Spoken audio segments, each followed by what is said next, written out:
बिस्मिल्लाहिर्रहमानिर्रहीम जी, मैं हूं जुल्फ़िकार अली शाह और आप देख रहे हैं मरकज़ टीवी न्यूज़ चैनल। और हस्बे रिवायत सबसे पहले आपसे एक रिक्वेस्ट कि जो नए देखने वाले हमारे दोस्त हैं वो हमारे चैनल को सब्सक्राइब कर दें और बेल आइकन के बटन को दबा दें। और अगर हमारी वीडियो अच्छी लगे तो लाइक के बटन को दबा दें और शेयर कर दें ताकि ये वीडियो दूसरों तक भी पहुंच सके। आज का जो हमारा वीलॉग है वो ये है कि इलेक्शन ज़ाहिर है कि आप जानते हैं हो चुके, रिज़ल्ट भी आ चुके और हुकूमत साजी जो हो रही है उसके हवाले से भी तमाम सियासी जमातें जो हैं वो किसी एक नुक्ते पर तकरीबन पहुँच ही चुकी हैं। तो इस हवाले से तहरीक इंसाफ ने जो अपना एक स्टांस लिया है तो उसके ऊपर मेरा अपना ये मौक़िफ़ है कि उन्होंने एक मौका गवा दिया है। अच्छा, क्यों गवाया है, कोई इसे तस्लीम करे या ना करे, लेकिन मेरा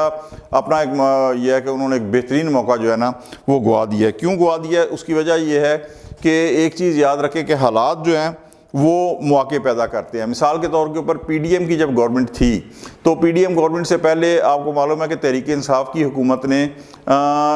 जितनी भी सियासी क़यादत थी जो उसके ख़िलाफ़ थी उन सब के ख़िलाफ़ थोक के हिसाब से मुकदमात बनाए और पूरी जो क़यादत थी मुखालफ, चाहे उसमें नवाज शरीफ थे, शहबाज शरीफ थे, हमजा शहबाज थे, मरीम नवाज थी, राना सनाउल्लाह थे, जरदारी साहब थे, फ़रियाल तालपुर थी, खुर्शीद शाह थे, तमाम को जो था वो जेलों के अंदर रखा और उनके ऊपर मुकदमात कायम किए। तो जाहिर है कि दोबारा पाकिस्तान पीपल्स पार्टी तो ये रिस्क नहीं ले सकती थी कि वो उस गवर्नमेंट से अलग होके तो वो उसी फेज़ में चली जाए, तो लिहाजा उस वक्त वो एक अलग हालात है। लेकिन जैसे ही पीडीएम की गवर्नमेंट ने अपना टर्नओवर पूरा किया और उसके बाद ख़ास तौर के ऊपर जब इलेक्शन कैंपेन शुरू हुई है तो बिलावल भुट्टो जरदारी ने अपनी पूरी इलेक्शन कैंपेन जो है वो आपको पता है कि एंटी नवाज लीग और प्रो तहरीक इंसाफ चलाई है। प्रो तहरीक इंसाफ क्यों कह रहा हूँ कि बिलावल भुट्टो जरदारी ने अपनी पूरी जो कैंपेन चलाई उसमें वो क्या कहते रहे कि मेरी अगर गवर्नमेंट आ गई तो मैं अपनी गवर्नमेंट के अंदर कोई सियासी कैदी नहीं रखूँगा और किसी के ऊपर मुकदमात कायम नहीं करूँगा। अच्छा, अब ये उनका स्टांस इतना यानी प्रो पीटीआई था कि सियासी कैदी कौन है इस वक्त, या खान साहब है या 9 मई के हवाले से या अदरवाइज जिनके ऊपर मुकदमात बने हुए हैं तहरीक इंसाफ के लोग हैं, लेकिन खान साहब ने इसको भी नहीं लिया। फिर इलेक्शन नतीजे के बाद आप ये देखें कि पाकिस्तान पीपल्स पार्टी के जो रहनुमा है जिसमें फैसल करीम कुन्नी है उन्होंने बड़ा वाज़िया बयान दिया कि हमें इस इख्तलाफ में बैठ जाना चाहिए या फिर तहरीक इंसाफ के साथ। नज़ीर अफजल चंद ने कहा कि जनाब हमें हमारी पहली जो प्रायोरिटी है वो तहरीक इंसाफ के साथ जो है ना वो इत्तेहाद करने की है। मैं खान साहब से जाके माफ़ी मांग लूँगा, उनके पाँव पड़ लूँगा वगैरह, ये सारा जो है ना पाकिस्तान पीपल्स पार्टी की तरफ से जस्टिस दिया जा रहा है। इससे बढ़कर पाकिस्तान पीपल्स पार्टी और क्या कर सकती थी। और फिर ये सिर्फ पाकिस्तान पीपल्स पार्टी की तरफ से नहीं बल्कि शेर अफजल मरवत जो हैं उन्होंने जो बयान दिया है कि जरदारी साहब ने मंगल तक उनके से रब्ता किया और उन्होंने कहा कि हम नवाज लीग से नहीं बल्कि आपसे इत्तेहाद करना चाह रहे हैं। तो ये सारा क़यादत से लेके यानी जरदारी साहब से लेके उनकी निचली सतह तक की जो क़यादत थी सारे के सारे वो एक किस्म की दुहाइयाँ दे रहे थे। तो इस हद तक ही कोई सियासी जमात जा सकती है। ये तो नहीं कि कशकोल लेके आपके पहुँच जाके जनाब हमारे साथ इत्तेहाद करो, लेकिन दूसरी तरफ से क्या यार रिएक्ट बिल्कुल नेगेटिव कहा जी नहीं, बानी पीटीआई कह रहे हैं जेल से उनका पैगाम है, ना पीटीआई नवाज लीग से ना पाकिस्तान पीपल्स पार्टी से सवाल ही पैदा नहीं होता कि इत्तेहाद करें। इसके बाद आप मुझे बताएं कि पाकिस्तान पीपल्स पार्टी के पास क्या चारा रह जाता था। 2 ही रास्ते थे, या वो अलग होकर बैठ जाती या वो नून लीग का साथ देती। अलग होकर बैठने में क्या होता कि किसी को अक्सरियत हासिल नहीं होती और मुल्क में इंतशार फैलता, या उसके बाद जब सादा अक्सरियत से हट के बात आती तो फिर ज़ाहिर है कि तहरीक इंसाफ का शायद पीएम बन जाता। लेकिन उस हवाले से जो तहरीक इंसाफ की सोच थी उस हवाले से फिर वही पकड़ दकड़ वाली काम होना था और पहले से शायद ज़रब तकसीम दे के ज़्यादा होता। तो ज़ाहिर है उसके अंदर पाकिस्तान पीपल्स पार्टी के पास जो ऑप्शन था वो इसके सिवा तहरीक इंसाफ ने छोड़ा ही नहीं था कि वो नून लीग के पास जाए। नवाज लीग के पास अगर पाकिस्तान पीपल्स पार्टी गई है तो ये तहरीक इंसाफ का जो रवैया था उन्होंने ये समझे कि धकेला है उन्हें ज़बरदस्ती कि आप जो है वो नवाज लीग के साथ इत्तेहाद कर लें। अच्छा, अब अगर फ़र्ज़ करें एक थोड़ा सा सिनेरियो मैं आपके सामने रखता हूँ कि अगर तहरीक इंसाफ के साथ पाकिस्तान पीपल्स पार्टी का इत्तेहाद हो जाता तो देन फिर क्या होता।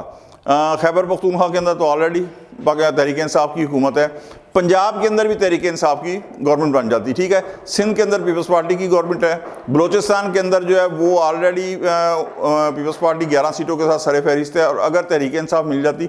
तो वहाँ भी, यानी पूरे पाकिस्तान के अंदर तहरीक इंसाफ की हुकूमत होती। लेकिन ये मौका गवा के बिल्कुल ऐसे ही है जिस तरह खान साहब ने अपना एक मास्टर स्ट्रोक नहीं खेला था पंजाब और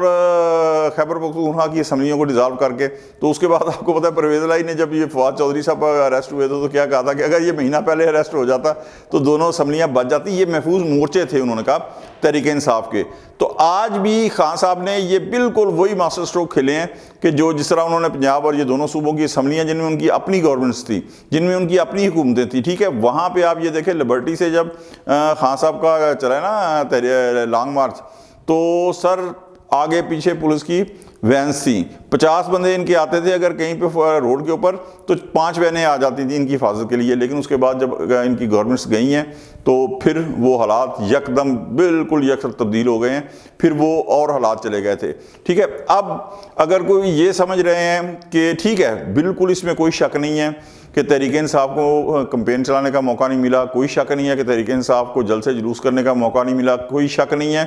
कि खान साहब जो थे वो जेल के अंदर थे और उन्होंने जेल के अंदर, ज़ाहिर है जेल के अंदर से वो क्या तहरीक चलाएंगे, और ये कोई शक नहीं है इसके बावजूद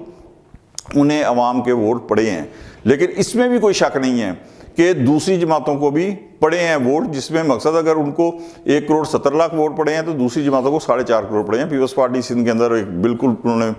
मतलब land sliding victory, clean sweep उन्होंने किया जिस तरह इन्होंने खैबर पख्तूनख्वा में किया है। तो ये अगर जिस तरह कह रहे हैं तहरीक चलती है, अब तहरीक चलती है उसका तो पता जाहिर है कि अभी फौरी तो नहीं चलेगा, उसका पता तो 15-20 दिन बाद चलेगा, लेकिन इतना आसान नहीं है तहरीक चलाना। अगर कोई समझता है ना कि 1977 की तरह तहरीक चला के और फिर जनाब वो कामयाब हो जाएंगे, अच्छा अगर कामयाब हो भी गए तो उसके बाद 70 के बाद क्या था, जनरल ज़िया का मार्शल लॉ 11 साल का। लेकिन ये बात आप ये देख लें कि 1977 का जो मार्शल लॉ था उससे पहले जो तहरीक चली थी कौमी इत्तेहाद की, तो उसके पीछे कौन था, उसके पीछे एस्टेब्लिशमेंट थी। लेकिन आज जिस तरह कहा जा रहा है कि एस्टेब्लिशमेंट जो है वो नहीं है तहरीक इंसाफ के पीछे, तो पाकिस्तान की अब तक की जो तारीख रही है वो ये है कि एस्टेब्लिशमेंट के बगैर कोई तहरीक कामयाब नहीं हो सकती। लेकिन मेरा ये आर्गूमेंट रद्द कर सकते हैं वो लोग कि बग़ैर इस्टेब्लिशमेंट की आशीर्वाद के हर तरह की पाबंदियों के बावजूद तहरीक इंसाफ ने वोट तो गेन किया है, बिल्कुल किया है, लेकिन वोट गेन किया है बिल्कुल ठीक है। खान साहब की आवाम में पॉपुलैरिटी है, बिल्कुल है। और मैं ये इलेक्शन से पहले भी अपने वीलॉग्स में कहता रहा हूँ कि खैबर पख्तूनख्वा से खान साहब जो हैं वो क्लीन स्वीप करेंगे, और दूसरे सूबों से भी वो, मैंने पंजाब में भी कहा था कि नवाज लीग से ज़्यादा सीटें लेके जाएंगे, लेकिन चलें बराबर की कहा था वो भी हो गया। तो ये वोट लेना बिल्कुल एक अलहदा चीज़ है, और तहरीक चलाना, और वो भी एक ऐसी तहरीक है जिसके अंदर पकड़ दकड़ का ख़तरा हो, गोली फायर लाठी का ख़तरा हो, गिरफ्तारी का ख़तरा हो, वो एक बिल्कुल अलहदा चीज़ है। तो ये ज़रूरी नहीं है कि खान साहब बिल्कुल उस तरह की तहरीक चला पाए कि जिस तरह की 1970 के अंदर तहरीक चलाई गई थी, ठीक है जी। अच्छा, उसके बाद आप ये चीज़ देखें कि मजलिस वहदतुल मुस्लिमीन के साथ खान साहब ने कौमी सतह पे इत्तेहाद किया, एक सीट उन्होंने जीती है, वो भी तहरीक इंसाफ की हमायत के साथ। लेकिन जमात इस्लामी ने इनकार किया है, हो सकता है बाद में वो फिर मुज़ाकरातों को हाँ कर दे, लेकिन उन्होंने इनकार किया खैबर पख्तूनख्वा के अंदर उनके साथ इत्तेहाद करने से। अगर जमात इस्लामी के साथ इत्तेहाद हो सकता है तो पीपल्स पार्टी के साथ भी अगर इत्तेहाद कर लेते तो ये कोई बुरा सौदा नहीं था, इसलिए कि इल्ज़ामात ही अब तक लगे हैं करप्शन के। इसी वजह से आप कह रहे हैं ना कि उनके साथ इत्तेहाद नहीं करना। तो जनाब 2018 के अंदर आपने जिन 13 जमातों से इत्तेहाद किया था वो भी कोई दूध की धुली हुई तो नहीं थी, उनमें से भी बहुत सौ के ऊपर करप्शन के इल्ज़ामात थे, और अब तो खुद खान साहब के ऊपर करप्शन के इल्ज़ामात हैं, और उनमें से सज़ा भी तोशाखाना केस के अंदर करप्शन केसेस में जो है, वैसे तो साइफर केस के अंदर भी हो चुकी है, सज़ा भी हो चुकी है। तो मेरे ख्याल में ये तहरीक इंसाफ ने एक जो सुनहरी मौका था वो गवा दिया है, और इनके जो मनफी असरात हैं वो फ्यूचर के अंदर जो है वो तहरीक इंसाफ को उनका सामना करना पड़ेगा, या भुगतना का लफ्ज़ तो मैं नहीं कहता, लेकिन सामना करना पड़ेगा। और ये आने वाले हालात जो हैं वो बताएंगे कि ये इनका फ़ैसला किस हद तक तहरीक इंसाफ के हक़ में बेहतर था, या मनफी और या मस्बत नताइज लेके आता है। आज तक के लिए इतना ही, मिलते हैं अगले व्लॉग में, उस वक्त तक के लिए इजाज़त दें, अल्लाह हाफिज़।